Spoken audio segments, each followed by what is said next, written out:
اعوذ باللہ من الشیطان الرجیم بسم اللہ الرحمن الرحیم اہدنا الصراط المستقیم۔ یہ مقام وہ آ گیا کہ یہاں تک تو اے پروردگار ہم پہنچ گئے، تیرے فضل سے، تیرے کرم سے۔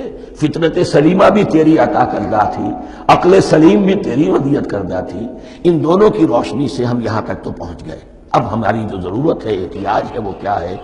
اہدنا الصراط المستقیم، ہدایت بخش ہمیں سیدھے راستے کی۔ یہاں دو باتیں سمجھ لیجئے۔ انفرادی سطح پر انسان کے لیے نہ معلوم کتنے مرحلے آتے ہیں ہر روز کہ جس میں وہ ایک چھٹک کر کھڑا ہو جاتا ہے، یہ کروں یا یہ کروں۔ دو آلٹرنیٹو سامنے آ رہے ہیں، فیصلہ کرنا مشکل ہو رہا ہے۔ قدم قدم پر ہدایت کی ضرورت ہے۔ اور اجتماعی طور پر نوع انسانی تین بڑے بڑے تمدنی مسائل میں واقعہ یہ ہے کہ تسلیم کر لیا جانا چاہیے کہ عقل انسانی اس کو راستہ نہیں دکھا سکتی۔ عام معاشرتی سطح پر مرد اور عورت کے درمیان حقوق اور اختیارات کا کیا توازن ہو، ناممکن ہے، انسان طے نہیں کر سکتا۔ انسان یا مرد ہے یا عورت ہے۔ عورت سوچے گی اپنے لحاظ، اپنے جذبات کا، اپنے خیالات کا لحاظ رکھے گی، مرد کے جذبات و احساسات کا اسے اس کا کوئی تصور ہی ممکن نہیں۔ مرد سوچے گا اسے اپنے احساسات معلوم ہے، لیکن یہ کہ عورت کے احساسات سے وہ نابلد ہے، ان کو محسوس کر ہی نہیں سکتا۔ لا محالہ وہ اپنے بارے میں وہ جو بھی نظام بنائے گا اس میں وہ اپنی بالادستی رکھے گا۔ وہ تو ایک ہی ہستی ہو سکتی ہے کہ جو دونوں کی خالق ہے، مرد کی بھی عورت کی بھی، اور اس کو دونوں سے محبت ہے، دونوں کا خیر خواہ ہے، دونوں کا رب ہے، دونوں کو پروان چڑھانا چاہتا ہے۔ اسی طرح فرد اور معاشرہ یا ریاست، حکومت اور ریاست ہمیشہ یہ چاہتی ہے کہ سارے اختیارات ہمارے ہاتھ میں آ جائیں، ٹوٹلیٹیرین سوسائٹی ہو، بس ہم حکم دیں اور لوگ اس پر چلیں۔ افراد یہ چاہتے نہیں، ہمیں آزادی ہونی چاہیے۔ اب آپ دیکھیے کہ دنیا میں کتنے جھگڑے چلتے ہیں اسی پر، فریڈم فریڈم فریڈم۔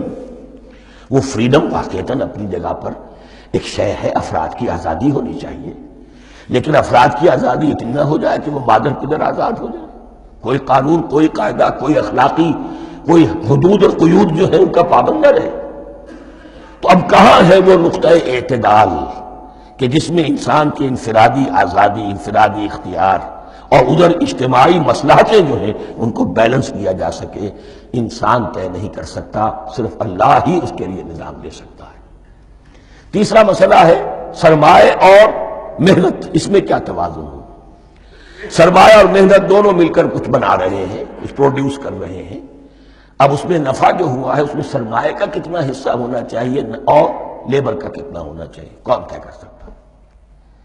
اس کے لیے بھی کہ ایسا نہ ہو کہ سرمایہ داری جو ہے آکاش بیل بن کر پورے معاشرے پر چھا جائے، اور غریب بیچارہ، مزدور بیچارہ، کاشتکار بیچارہ، وہ گویا کہ چکی کے دو پارٹوں میں پس کر رہ جائے، اس کی کوئی حیثیت نہ رہ جائے۔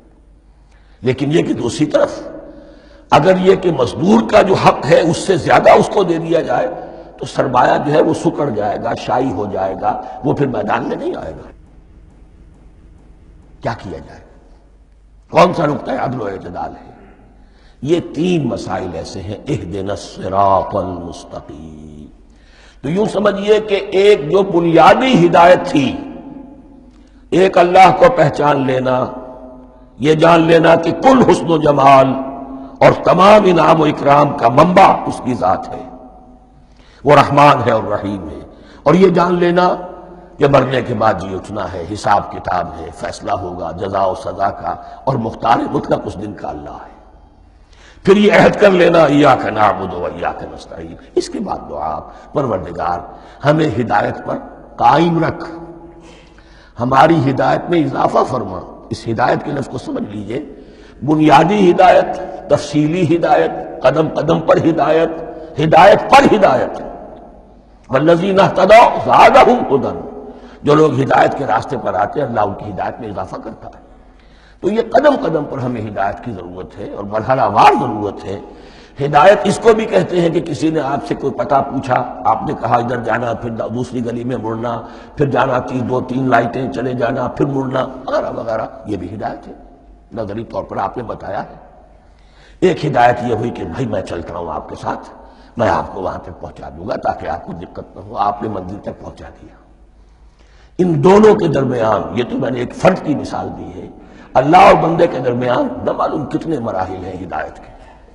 تو کسی وقت بھی انسان اپنے آپ کو ہدایت خداوندی سے مستغنا نہیں سمجھ سکتا، اور نہیں تو پروردگار جو ہدایت دی ہے اس کو ہدایت پر قائم رکھ. کیا پتہ شیطان کا کوئی حملہ، کیا پتہ ہمارے نفس کی کوئی شرارت کسی ایسے رخ پر ہمیں ڈال دے کہ اب تک کی ساری کمائی بھی ضائع ہو جائے.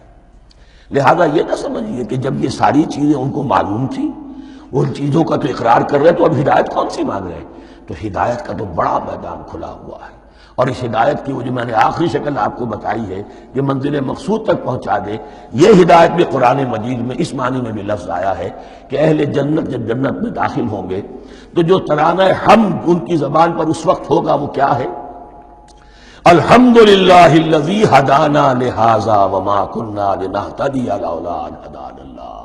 کل شکر اس اللہ کا جس نے ہمیں یہاں تک پہنچا دیا، ہدایت دی یہاں تک پہنچا دیا، اور ہم ہرگز نہ پہنچ پاتے، ہم ہرگز ہدایت یافتہ نہ ہو سکتے اگر اللہ ہی ہمیں ہدایت نہ دیتا.